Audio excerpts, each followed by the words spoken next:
Hello everyone, welcome back to the channel. And a big thank you to all of you who have already subscribed. Your support truly means a lot. For those of you who haven't subscribed yet, make sure you don't forget to hit that subscribe button and turn on notifications so you won't miss future updates and reviews like this one. Now, let's get into today's video.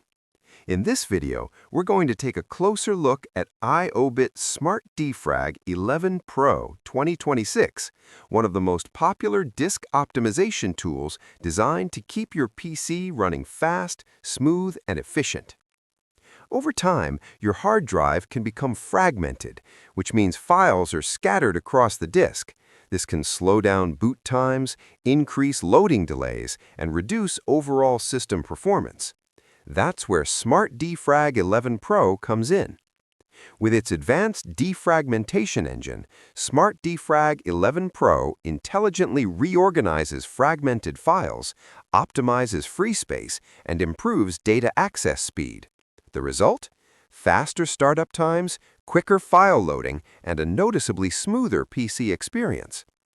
One of the standout features in the 2026 version is boot time defrag, which optimizes system files that normally can't be defragmented while Windows is running. This helps reduce boot time and improves overall system stability right from startup.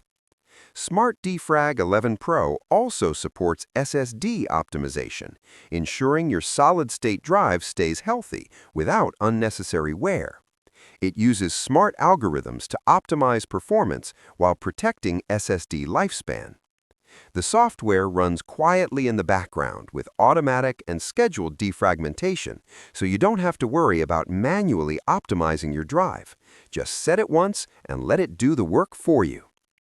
With a clean interface, real-time performance monitoring, and enhanced speed optimization, IObit Smart Defrag 11 Pro 2026 is a great choice for users who want an easy yet powerful way to maintain peak PC performance. If you're looking to boost system speed, reduce lag, and extend the life of your storage drive, this software is definitely worth considering. If you found this video helpful, don't forget to like, share, and subscribe to the channel for more software reviews and tech tips. Thanks for watching, and I'll see you in the next video.